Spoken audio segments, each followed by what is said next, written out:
Traffic നിയമലംഘനം നടത്തുന്നവരെ പിടികൂടാനുള്ള പോലീസിന്റെ ക്യാമറ കണ്ണുകൾ തിരുവനന്തപുരം നഗരത്തിന്റെ മുക്കും മൂലയും അരിച്ചുപിറക്കുകയാണ്. ക്യാമറകൾ സ്ഥാപിച്ചതോടെ നഗരത്തിൽ ട്രാഫിക് നിയമലംഘനങ്ങൾ കുറഞ്ഞു തുടങ്ങി.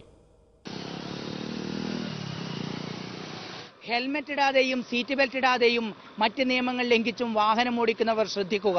നിങ്ങളുടെ ഈ യാത്ര 34 ക്യാമറകളിലായി തിരുവനന്തപുരത്തെ ട്രാഫിക് കൺട്രോൾ റൂമിൽ റെക്കോർഡ് ചെയ്യുന്നുണ്ട്. 200 മീറ്റർ ദൂരം വരെ സൂം ചെയ്യാൻ ശേഷിയുള്ള ക്യാമറകളാണ് ഓരോന്നും. ചുവന്ന സിഗ്നൽ ശ്രദ്ധിക്കാതെ നിങ്ങൾ വണ്ടിയോടിച്ചു പോയാൽ ഒരു സംശയം വേണ്ട, 500 രൂപ അടയ്ക്കാനുള്ള നോട്ടീസ് വീട്ടിലെത്തും.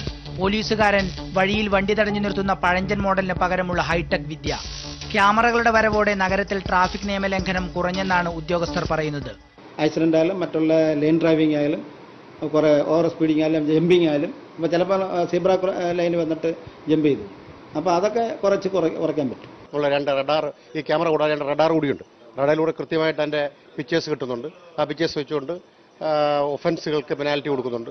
പിഴ കൊടുക്കാനുള്ള നോട്ടീസ് കയ്യിൽ കിട്ടുന്നവർ ട്രാഫിക് കൺട്രോൾ റൂമിലെത്തി സംശയം തീർക്കും. നിയമം ലംഘിച്ച തന്റെയും തന്റെ വണ്ടിയുടെയും ഫോട്ടോ കമ്പ്യൂട്ടറിൽ കാണുമ്പോൾ സന്തോഷത്തോടെ പണമടച്ച് മടങ്ങും. നഗരം ക്യാമറ കണ്ണുകൾ ശ്രദ്ധിച്ചു തുടങ്ങിയത് മുതൽ ഡ്രൈവർമാരും ജാഗ്രതയിലാണ്. തിരുവനന്തപുരത്തും ക്യാമറമാൻ ഗോപൻ കുര്യാത്തിക്കൊപ്പം TV പ്രസാദ്, ഏഷ്യാനെറ്റ് ന്യൂസ്.